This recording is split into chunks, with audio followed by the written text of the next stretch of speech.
Rick and Morty के season 1 के दूसरे एपिसोड का नाम है लोन मोअर डॉग। एपिसोड शुरू होता है मोन्टाज से, जो कि देखने लायक है और 4-5 दफ़ा ज़रूर देखा जाना चाहिए। मोन्टाज के बाद पहले सीन में हमें स्मिथ फैमिली का घर दिखाया जाता है। अगले शॉट में जेरी सोफे पर बैठा हाथ में रिमोट लिए टीवी देख रहा है। बराबर वाले सोफे पर समर लेटी है और वो मोबाइल चला रही है। इनका पालतू कुत्ता, जिसका नाम स्नफल है, वो जेरी के सामने आकर पूंछ हिलाने लगता है। कुत्ता बड़ी उम्मीद के साथ जेरी को देख रहा है। दरअसल वो चाहता है कि ये लोग टीवी और मोबाइल छोड़कर उसके साथ खेले। जेरी कुत्ते को देखता है और कुछ बड़बड़ाता है। कुत्ते की तरफ से कोई रिएक्शन ना मिलने पर जेरी वहां से उठकर चला जाता है। जेरी कुत्ते से पूछता है कि क्या वो बाहर जाना चाहता है। कुत्ता बाहर तो जाना चाहता है, लेकिन वो चाहता है कि ये लोग भी उसके साथ बाहर चलें और खेलें। लेकिन बेजुबान कुत्ता ये बात इन लोगों को समझा नहीं पाता। जेरी वापस आकर सोफे पर बैठ जाता है, लेकिन तभी कुत्ता जेरी के सामने ही घर के कारपेट पर पेशाब कर देता है। कुत्ते को पेशाब करते देखकर जेरी बहुत गुस्सा होता है। तभी मॉर्टी वहां दौड़ता हुआ आता है। वो अपने पापा जेरी से उनके नाराज होने की वजह पूछता है। जेरी मॉर्टी को कुत्ते की हरकत के बारे में बताता है। चूंकि मॉर्टी कुत्ते को बहुत चाहता है, तो वो अपने पिता से कहता है कि इस मासूम ने जानबूझकर ऐसा नहीं किया। लेकिन जेरी का गुस्सा शांत नहीं होता। वो कुत्ते का मुंह पकड़कर उसी के पेशाब में दबा देता है। तभी वहां मॉर्टी का नाना और इस शो का मेन हीरो रिक आ जाता है। वो मॉर्टी को अपने साथ कहीं ले जाना चाहता है। तभी रिक का दामाद यानी मॉर्टी के पापा जेरी स्मिथ रिक से पूछते हैं कि क्या तुम कोई ऐसा डिवाइस बना सकते हो जिससे ये कुत्ता स्मार्ट हो जाए और घर के कामों में उनकी मदद कर सके। दरअसल जेरी को पता है कि उसकी पत्नी बेथ के पिता रिक शांसेज एक साइंटिस्ट हैं और कई साइंटिफिक डिवाइस बनाते रहते हैं। रिक जेरी को समझाता है कि कुत्ते को स्मार्ट बनाना ठीक नहीं होगा।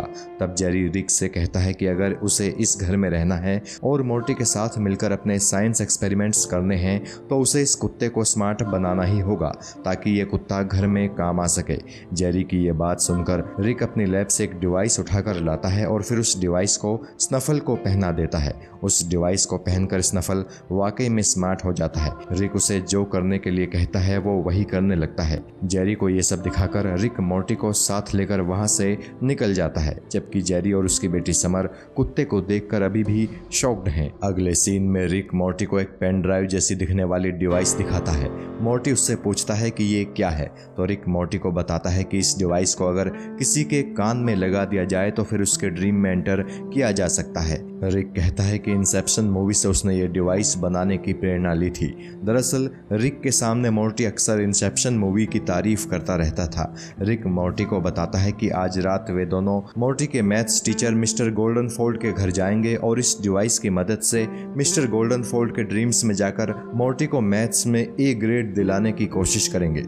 मॉर्टी रिक से कहता है कि जितना टाइम तुमने ये डिवाइस बनाने में लगाया है, उतने टाइम में तुम मुझे होमवर्क करा सकते थे।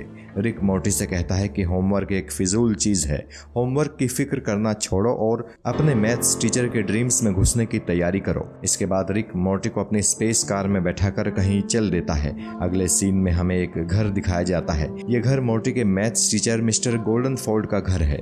मिस्टर गोल्डनफोल्ड सोफे पर लेटे हुए टीवी देख रहे हैं और फिर टीवी देखते देखते ही सो जाते हैं। रिक और मॉर्टी खिड़की के रास्ते उनके घर में घुस आते हैं। इसके बाद रिक एक डिवाइस मिस्टर गोल्डनफोल्ड के कान में लगाता है और एक एक डिवाइस अपने और मॉर्टी के कान में लगाता है। डिवाइस लगते ही ये सब सो जाते हैं और मिस्टर गोल्डनफोल्ड के ड्रीम में आ जाते हैं। सपने में मिस्टर गोल्डनफोल्ड किसी फ्लाइट में सफ़र कर रहे होते हैं, तो रिक और मॉर्टी एक फ्लाइट में ही आ जाते हैं। मिस्टर गोल्डनफोल्ड यहाँ एयर होस्टेस के साथ फ्लर्ट करते हुए दिखाए जाते हैं।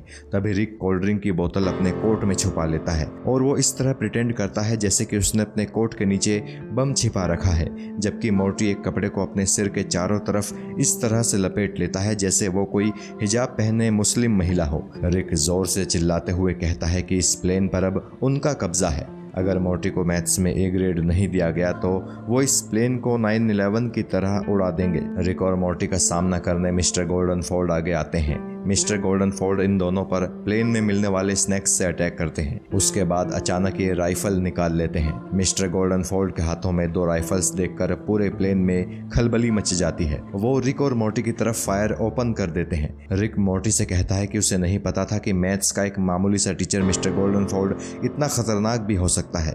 इसे रोकने के लिए हमें कुछ ऐसा करना होगा कि ये नींद से जाग जाए। रिक मोर्टी से ये भी बताता है कि अगर ये दोनों किसी के सपने में मारे जाते हैं तो ये असलियत में भी मारे जाएंगे।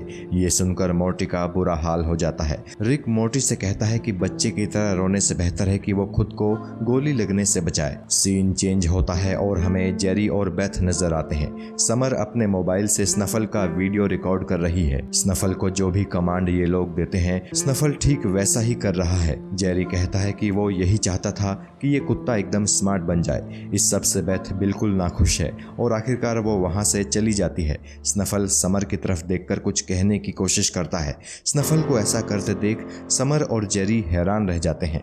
उन्हें अंदाजा हो जाता है कि स्नफल उनसे कुछ कहना चाहता है। स्नफल बार बार कुछ बोलने की कोशिश करता है लेकिन जेरी और समर उसके सामने बेवकूफ़ों की तरह हरकत करते हैं। ये देखकर स्नफल डिसअपॉइंट हो जाता है। वो वहाँ से जाने लगता है। तभी वो अपने आप को शीशे में देखता है। वो वहीं बैठकर खुद को और अपने सिर पर लगी उस डिवाइस को देखने लगता है। स्नफल उस डिवाइस पर अपना पंजा फेर रहा होता है कि उस डिवाइस का एक हिस्सा खुल जाता है। क्योंकि स्नफल अब एक स्मार्ट डॉग है तो वो समझ जाता है कि इस डिवाइस में कुछ बैटरियां और लगाई जा सकती हैं। वो रिक की लैब में जाता है और बैटरियों को देखने लगता है। सीन चेंज होता है और मिस्टर गोल्डनफोर्ड अब भी दोनों हाथों से राइफल चला रहे हैं। प्लेन में हर तरफ गोलियों के निशान नजर आ रहे हैं। रिक मिस्टर गोल्डनफोर्ड से कहता है कि वो बात करना चाहता है। मिस्टर गोल्डनफोर्ड रिक से कहते हैं कि मैं तुमसे बात क्यों करूं। रिक कहता है कि हम दोनों समझदार हैं और तभी रिक उस एयर होस्टेस को पकड़ लेता है जिसके साथ मिस्टर गोल्डनफोर्ड फ्लर्ट कर रहे थे। रिक उसे ह्यूमन शील्ड की तरह यूज करता है। उस एयर होस्टेस को देखते ही मिस्टर गोल्डनफोर्ड दोनों राइफलें जमीन पर गिरा देते हैं और रोने लगते हैं। उनके साथ साथ प्लेन में सवार दूसरे पैसेंजर्स भी चिल्लाने लगते हैं और अब इन सबको चिल्लाते देखकर मोर्टी भी चिल्लाने लगता है। तब रिक मोर्टी से कहता है कि मिस्टर गोल्डनफोर्ड अपनी सबकॉन्शियस में पैनिक हो रहे हैं और ये एक बुरी खबर है। तभी प्लेन में सवार एक पैसेंजर हवा में ही प्लेन का दरवाज़ा लात मारकर खोल देता है। दरवाज़ा खुलते ही प्लेन से सारी चीज़ें और लोग तेज़ रफ्तार से बाहर हवा में जाने लगते हैं। रिक और मोर्टी भी प्लेन से बाहर खिंच जाते हैं। दोनों हवा से ज़मीन पर गिरने लगते हैं। रिक मोर्टी से कहता है कि देखो मिसेज पैनकेक के पास एक पैराशूट है। मिसेज पैनकेक उसी एयर होस्टेस का नाम है जिसके साथ मिस्टर गोल्डनफोर्ड फ्लर्ट करते हैं। ये दोनों हवा में डाइव लगाकर मिसेज पैनकेक को पकड़ लेते हैं। तभी मिसेज पैनकेक का पैराशूट खुल जाता है और ये तीनों पैराशूट के जरिए नीचे आने लगते हैं। तभी मोर्टी देखता है कि इनका पैराशूट जिस जगह लैंड होने वाला है वहाँ मिस्टर गोल्डनफोर्ड ने आग की भट्टी लगाकर रखी है। दरअसल इनके नीचे आने से पहले ही गोल्डनफोर्ड ने उस प्लेन को लैंड करा दिया था जिसमें ये सब सफ़र कर रहे थे। अब गोल्डनफोर्ड इन्हें जान से मारना चाहता है और उसने ही ये आग की भट्टी और भट्टी के चारों तरफ एक मैकेनिकल शिकंजा लगाया है। रिक को एक आइडिया आता है। वो मोर्टी से कहता है कि चूंकि इस वक्त ये पैराशूट से नीचे आ रहे हैं तो इनकी रफ्तार धीमी है। अगर ये मिसेज पैनकेक के ड्रीम में चले जाएं तो वहाँ हर चीज़ धीमी हो जाएगी और इन्हें एक प्रॉब्लम से निजात पाने के लिए काफ़ी टाइम मिल जाएगा। इसके बाद रिक मिसेज पैनकेक को थप्पड़ मारकर बेहोश कर देता है और एक डिवाइस उनके कान में लगा देता है। ये दोनों मिसेज पैनकेक के ड्रीम में चले जाते हैं। ये एक ऐसी जगह है जहाँ पर हर चीज़ बहुत सेडक्टिव और सेंसुअल है। मोर्टी रिक से कहता है कि ये कितनी अजीब जगह है। यहाँ वे देखते हैं कि मिसेज पैनकेक एक भड़काऊ सी ड्रेस पहनकर एक बौने को हंटर से पीट रही हैं। मोर्टी कहता है कि वो अभी जाकर मिसेज पैनकेक से कहेगा कि वो जल्दी से जाग जाएं और मिस्टर गोल्डनफोर्ड से कहें कि हमें ना मारे। तब रिक मोर्टी से कहता है कि किसी के ड्रीम में आकर हम नहीं कह सकते कि उसे क्या करना है। हम केवल उसे वो करने के लिए प्रेरित कर सकते हैं जो हम उससे कराना चाहते हैं। ये कहकर रिक अपने कपड़े उतार देता है और कुछ बोनों का हाथ पकड़कर उनके साथ चला जाता है। रिक के जाते ही एक अजीब सा क्रिएचर वहां आता है और वो मोर्टी के शरीर पर इस तरह हाथ फेरने लगता है जैसे वो मोर्टी को सेड्यूस करना चाहता हो। ये क्रिएचर दरअसल एक फीमेल है। इसके बाद और भी कई क्रिएचर वहां आ जाते हैं और मोर्टी वहां से भाग जाता है। भागता हुआ मोर्टी एक बिकनी वाली लड़की के पास पहुंचता है। तभी वो लड़की मोर्टी की तरफ मुड़ती है और उसे देखते ही मोर्टी भौचक्का रह जाता है। वो लड़की मोर्टी की बहन समर है। समर मोर्टी के सामने कई उत्तेजक और मादक हरकतें करती है। मोर्टी समर से दूर जा रहा होता है कि तभी वहां रिक आ जाता है। एक बॉन ने रिक को जंजीरों में बांध रखा है। रिक मोर्टी से कहता है कि वो नॉर्मल बिहेव करे। इस तरह पैनिक बिहेव करने से यहाँ के माहौल में खलल पड़ रहा है। मोर्टी उसे समर के बारे में बताता है। समर को देखकर रिक कहता है कि हो ना हो मिस्टर गोल्डनफोल्ड समर को लेकर कोई गंदी सोच रखते हैं। तभी हमें समर यहाँ पर दिखाई देती है। समर उन दोनों के साथ भी गंदी हरकत करती है। समर की इस हरकत का असर रिक पर भी गहरा होता है और वो भी उसे कपड़े पहनने के लिए कहता है। इससे वहाँ अफरा तफरी मच जाती है। तभी एक सेंटोर वहाँ आता है। आधा घोड़े और आधे इंसान के शरीर वाले को सेंटोर कहा जाता है। वो सेंटोर रिक और मोर्टी को बताता है कि ये यहाँ के लोगों का प्लेजर चैम्बर है और यहाँ पर किसी भी तरह की खलल डालने पर मौत की सजा दी जाती है। इसी के साथ वो सेंटोर उन दोनों पर हमला कर देता है, लेकिन रिक किसी तरह उसके हमले से बचकर उसे बेहोश कर देता है और उसके कान में एक ड्रीम डिवाइस लगा देता है। इस तरह रिक और मोर्टी उस सेंटोर के ड्रीम में चले जाते हैं। इस ड्रीम में सेंटोर बहुत डरा हुआ खड़ा है। ये एक बेहद डरावनी सी जगह है। मोर्टी इस जगह को देखकर परेशान हो जाता है। तभी एक शख्स जिसके नाखून किसी तेजधार चाकू जैसे हैं, वो दीवारों पर अपने नाखूनों को घिसता है जिससे चिंगारियां पैदा होती हैं। इस शख्स का नाम है स्कैरी टेरी और इसका काम लोगों को डराना है। ये हर किसी को जान से मारने के लिए दौड़ता रहता है। वो कहता है कि you can run but you can't hide. Scene change होता है और हमें स्नफल दिखाई देता है जो जेरी और समर के सामने कुछ नए डिवाइसेज से लैस होकर आता है। समर और जेरी स्नफल को इस तरह देखकर हैरान हैं। वो जानना चाहते हैं कि आखिर चल क्या रहा है। इस डिवाइस की मदद से रोबोटिक लैंग्वेज में बोलते हुए स्नफल कहता है कि उसने खुद को बेहतर बना लिया है। क्या अब इंसान उसे समझ पा रहे हैं? क्योंकि वो चाहता है कि इंसान उसे समझे। समर स्नफल का वीडियो रिकॉर्ड कर रही है। स्नफल के नए मैकेनिकल डिवाइस में एक हथियार भी लगा है जिसे वो जेरी और समर को दिखाकर आगाह भी करता है। स्नफल के इस नए डिवाइस को देखकर जेरी को उसे स्मार्ट बनाने का भूत उतरता है और वो स्नफल के सिर से वो डिवाइस उतारने के लिए आगे बढ़ता है, लेकिन तभी उसकी बेटी समर उसे रोक लेती है। स्नफल सोफे पर समर के बराबर में बैठ जाता है और अपने डिवाइस की मदद से रिमोट से टीवी के चैनल शफल करने लगता है। टीवी पर उस वक्त एक ऐसा प्रोग्राम चल रहा होता है जिसमें बताया जाता है कि कैसे इंसानों ने जेनेटिक इंजीनियरिंग की मदद से खूंखार जानवरों को कुत्ता बनाकर पाला है और अब उनके साथ अजीबोगरीब हरकत करता है।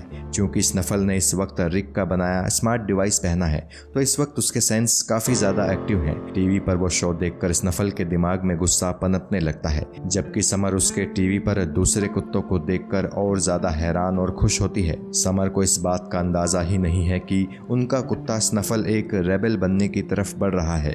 सीन चेंज होता है और हमें रिक और मोर्टी स्कैरी टेरी से बचते छिपते नजर आते हैं। ये दोनों जहां भी अपनी जान बचाने के लिए जाते हैं, स्कैरी टेरी वहीं पहुंच जाता है। भागते हुए रिक मोर्टी से कहता है कि स्कैरी टेरी से बचने के लिए इन्हें किसी और के ड्रीम में जाना होगा। इन दोनों को वहां एक लड़की नजर आती है जो स्कैरी टेरी का गाना गुनगुना रही है और रोप जंपिंग कर रही है। रिक उस लड़की को बेहोश करके उसके कान में ड्रीम ट्रेवल डिवाइस लगाता है, लेकिन ये दोनों तब हैरान रह जाते हैं जब वो बार बार वहीं पर आ जाते हैं जहां इन्होंने उस लड़की के कान में वो डिवाइस लगाई थी। रिक को समझ में आता है कि स्कैरी टेरी भी ड्रीम में ट्रेवल कर सकता है। इस दफा रिक भी स्कैरी टेरी से बहुत ज्यादा घबरा जाता है। ये दोनों उससे बचने के लिए बहुत तेज दौड़ने लगते हैं। सीन चेंज होता है और हमें समर दिखाई जाती है जो कि सो रही है। बाहर बहुत तेज बारिश हो रही है। अचानक समर की आंखें खुलती हैं और जैसे ही वो उठकर बैठती है उसे बहुत जोर का झटका लगता है। उनका पालतू कुत्ता स्नफल अब एक मैकेनिकल सूट में बैठा है। ऐसा ही मैकेनिकल सूट आपने कई हॉलीवुड फिल्मों में देखा होगा, जैसे कि अवतार, स्नफल समर से पूछता है कि उसके टेस्टिकल्स कहाँ हैं। समर उसे कोई जवाब नहीं दे पाती।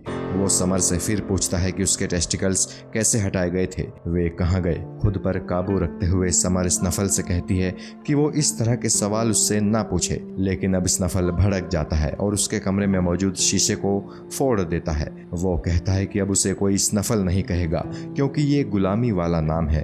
वो कहता है कि अब उसे सब स्नोबॉल कहेंगे। समर उससे कहती है कि ठीक है, वो उसे स्नोबॉल ही कहेगी, लेकिन स्नोबॉल उस पर और ज्यादा भड़क जाता है। तभी वहाँ समर के पेरेंट्स जेरी और बेथ आ जाते हैं। वो दोनों भी अपने पालतू कुत्ते का ये अंदाज देखकर हैरान रह जाते हैं। हालांकि वो खुद को एकदम नॉर्मल दिखाने की कोशिश करते हैं। स्नोफॉल जेरी से कहता है कि क्या वो फिर से उसका चेहरा पेशाब में रगड़ने आया है। दरअसल शो की शुरुआत में जब स्नफल उर्फ स्नोबॉल ने घर के कारपेट पर पेशाब कर दिया था तो जेरी ने उसका मुंह उसी के पेशाब पर रगड़ दिया था। जेरी घबरा जाता है और स्नोबॉल से कहता है कि वो तो बस अपनी बेटी समर को वॉक पर साथ ले जाने के लिए यहाँ आया है।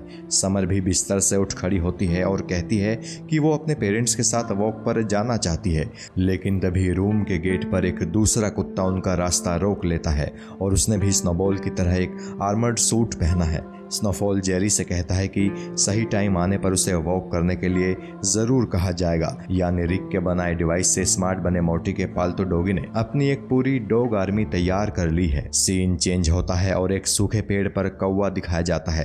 रिक और मोर्टी एक ऐसे शहर में भाग रहे हैं जो पहले से ही उजाड़ हो चुका है। ये दोनों एक कार में घुस जाते हैं और उसे स्टार्ट करते हैं। ये जैसे ही चलने को तैयार होते हैं, कार की पिछली सीट पर स्कैरी टेरी कहीं से आ जाता है। ये दोनों उस कार से बाहर निकलकर भागते हैं। स्कैरी टेरी एक बार फिर कहता है कि you can run but you can't hide. इस बात पर रिक का ध्यान जाता है। वो मोर्टी से कहता भी है कि स्कैरी टेरी बार बार यही बात क्यों दोहरा रहा है। रिक कहता है कि हमें भागने की बजाय कहीं पर छिप जाना चाहिए। मोर्टी उसे मना करता है, लेकिन रिक के जिद करने पर ये दोनों एक जगह छिप जाते हैं। उस सपने में आए इन्हें पूरे 6 घंटे हो जाते हैं। स्कैरी टेरी उन्हें ढूंढ रहा है, लेकिन वो ढूंढ नहीं पाता है। यानी स्कैरी टेरी झूठ बोल रहा था कि उससे कोई छिप नहीं सकता। स्कैरी टेरी भी अब थक चुका है और उसे नींद आने लगती है।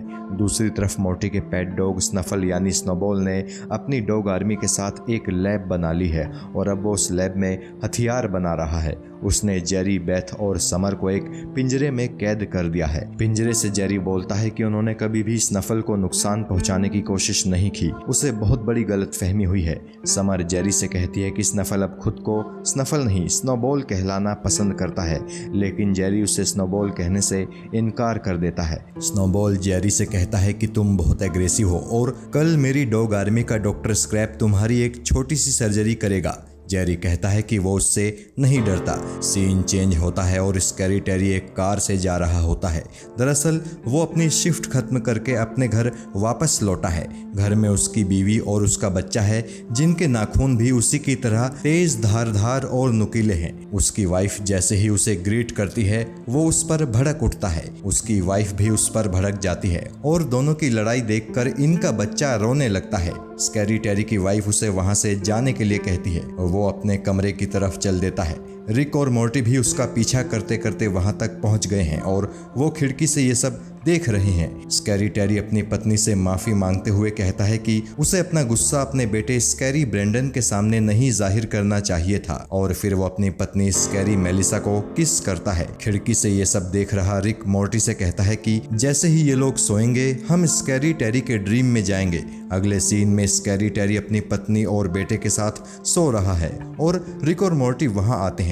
रिक मोर्टी से कहता है कि स्कैरी टेरी कोई बुरा सपना देख रहा है। मोर्टी कहता है कि जिस सपने से स्कैरी टेरी डर रहा हो, सोचो वो कितना भयानक होगा। रिक स्कैरी टेरी के कान में ड्रीम ट्रेवल डिवाइस लगाता है और फिर ये दोनों स्कैरी टेरी के ड्रीम में पहुंच जाते हैं, जहां सबसे पहले एक घड़ी दिखाई जाती है जिसमें ठीक 8 बजे हैं। ये दरअसल स्कैरी टेरी का स्कूल है और सपने में स्कैरी टेरी अपने स्कूल के दिनों को देख रहा है। वो क्लास के लिए लेट हो चुका है। स्कैरी टेरी को याद आता है कि जल्दबाजी में वो पैंट पहनना भूल गया है। उसके पास खड़ी स्कैरी लड़कियां उस पर हंस रही हैं। वो वहां से भाग जाता है। अगले सीन में क्लास दिखाई जाती है जहां एक टीचर स्कैरी टेरी से कुछ सवाल कर रहा है। ध्यान देने वाली बात यह है कि क्लास में मौजूद सभी स्टूडेंट्स और टीचर के लुक्स और नाखून स्कैरी टेरी जैसे ही हैं। टीचर स्कैरी टेरी पर भड़क रखता है और फिर सारी क्लास के सामने उसका मजाक उड़ाता है। तभी हमें नजर आता है कि क्लास में रिक और मोर्टी भी बैठे हैं और वो टीचर से कहते हैं कि वो स्कैरी टेरी को अकेला छोड़ दे। रिक की भी उस टीचर से अच्छी खासी बहस हो जाती है और वो टीचर खिसियाकर क्लास से चला जाता है। फिर रिक स्कैरी टेरी को समझाता है कि वो अपने ऊपर बहुत ज्यादा प्रेशर ले रहा है। मोर्टी उसे पहनने के लिए एक पैंट देता है। स्कैरी टेरी मोर्टी और रिक की इन बातों से बहुत इम्प्रेस हो जाता है और उनके गले लग जाता है।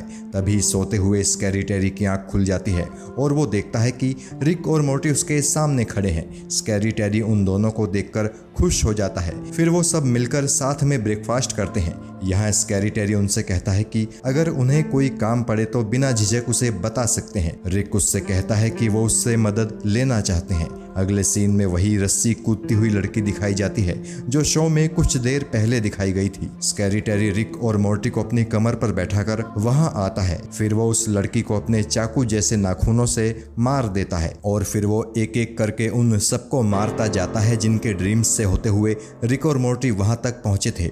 आखिर में वो मिस्टर गोल्डन फोर्ड को रॉकेट बनाकर उड़ा देता है जो पैराशूट से गिरते हुए रिक एंड मोर्टी व मिसेज पेनकेक को मारना चाहते हैं। और जैसे ही मिस्टर गोल्डन फोर्ड यहाँ मरते हैं वो अपनी नींद से जाग जाते हैं और उठकर बैठ जाते हैं और वो कहते हैं कि वो मोर्टी को मैथ्स में ए ग्रेड जरूर देंगे। इस तरह अपनी प्लानिंग कामयाब होने पर रिक और मोर्टी बहुत खुश हो जाते हैं। अगले सीन में रिक और मोर्टी अपनी स्पेस कार से अपने घर वापस लौटते हैं, लेकिन जब वे वहां पर डॉग आर्मी को देखते हैं तो दंग रह जाते हैं। मोर्टी को समझ में नहीं आता कि ये चल क्या रहा है। रिक उसे बताता है कि जरूर तुम्हारे कुत्ते ने उस डिवाइस की मदद से अपने आप को फुल स्मार्ट बना लिया है और अब वो इंसानों को टेक ओवर करना चाहता है। अगले सीन में हमें दिखाया जाता है कि डॉग आर्मी ने जेरी, बेथ और समर को चेन से बांध दिया है। तभी वहां रिक और मोर्टी आ जाते हैं जिन्हें देखकर इन तीनों की जान में जान आती है।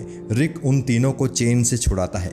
रिक उनसे कहता है कि इससे पहले कि कुत्ते इस दुनिया पर पूरी तरह से कब्जा करें इन्हें किसी सीवर में छिपने की जगह तलाश लेनी चाहिए। लेकिन जेरी कहता है कि ये उसका घर है और वो कहीं नहीं जाएगा, मगर रिक उसे समझाता है कि कुत्तों का राज आने वाला है और यहाँ रुकने का कोई फायदा नहीं है। साथ ही रिक ये भी कहता है कि चूंकि अब कुत्ते बहुत समझदार हो चुके हैं तो अब वो उसके घर के कारपेट पर पेशाब नहीं करेंगे।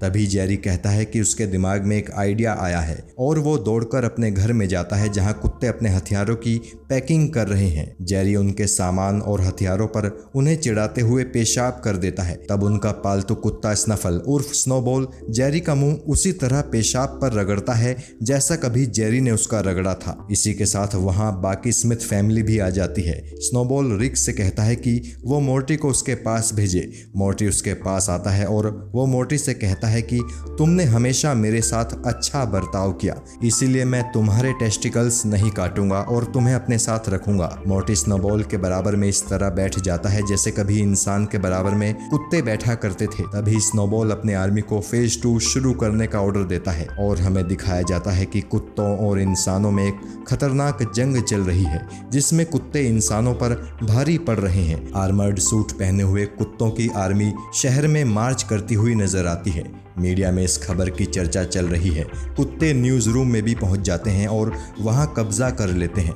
व्हाइट हाउस के बाहर लगी एक मूर्ति गिरा दी जाती है। ढेर सारे टेस्टिकल्स को कचरे वाली गाड़ी में गिरता दिखाया जाता है। एक बर्गर के पीछे मुंह बंधे ढेरों इंसान दौड़ रहे हैं, वैसे ही जैसे कभी कुत्ते दौड़ा करते थे। कुत्ते अब वो सारा काम कर रहे हैं जो कभी इंसान क्या करते थे, जैसे कि इंसानों की दौड़ पर पैसे लगाना और क्लब में बैठकर जुआ खेलना। क्लब में इंसानी वेटर उन्हें सर्विस दे रहा है। अगले सीन में दिखाया जाता है कि इस दौरान मोर्टी मजे की जिंदगी जी रहा है। वो लड़कियों से घिरा रहता है और एक कुत्ता उसके लिए ड्रिंक लेकर आता है। तभी उस कुत्ते को रिक डंडा मारकर बेहोश कर देता है।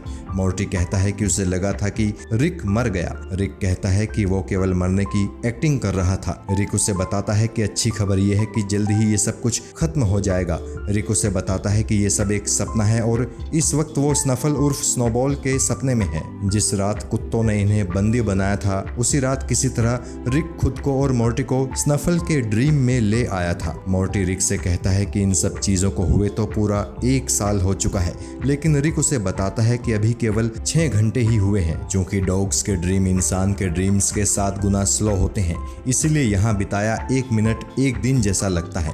रिक की बातें सुनकर मोर्टी उदास हो जाता है।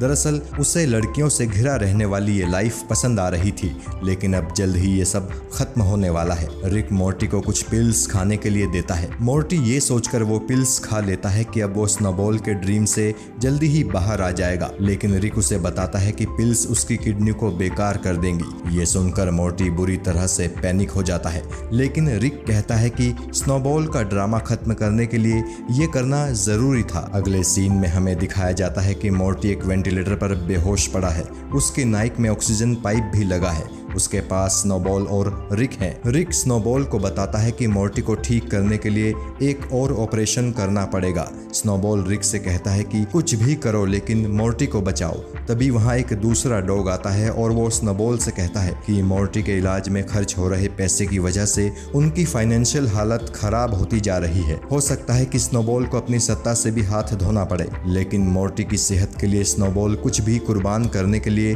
तैयार है। स्नोबॉल का असिस्टेंट डॉग उससे कहता है कि अगर हम उसकी जगह होते तो इंसान हमारे लिए कभी ऐसा ना करते। स्नोबॉल कहता है कि हम इंसान जैसे नहीं हैं। फिर सीन चेंज होता है और हमें दिखाया जाता है कि स्नोबॉल अपने सपने से चौंकते हुए जाग जाता है और फिर अपने आर्मर्ड सूट में बैठ जाता है। वो अपने असिस्टेंट डॉग से अपनी सारी सेना को जमा करने को कहता है। अगले सीन में हमें दिखाया जाता है कि स्नोबॉल स्मिथ फैमिली से बात कर रहा है। वो कहता है कि इंसानों की दुनिया पर कब्जा करने से बेहतर है कि वो अपने लिए एक नई दुनिया ढूंढ लेंगे। पीछे एक पोर्टल में कई कुत्ते बारी बारी से जाते हुए भी नजर आते हैं। उसे जाते देख मोर्टी काफी इमोशनल हो जाता है। वो भी मोर्टी को देखकर इमोशनल हो जाता है। वो मोर्टी को गले लगा लेता है और फिर वो भी अपने साथियों संग दूसरी दुनिया में चला जाता है। पूरी स्मिथ फैमिली ये सीन देखकर सेंटी हो जाती है। मोर्टी के पिता जेरी स्मिथ के तो आंसू निकलने लगते हैं, जबकि मोर्टी और रिक इस बारे में बात कर रहे होते हैं कि एक ऐसी दुनिया जहां सिर्फ स्मार्ट और इंटेलिजेंट कुत्ते रहेंगे, वो दुनिया आखिर कैसी होगी। और इसी के साथ रिक एंड मोर्टी के पहले सीजन का दूसरा एपिसोड खत्म हो जाता है।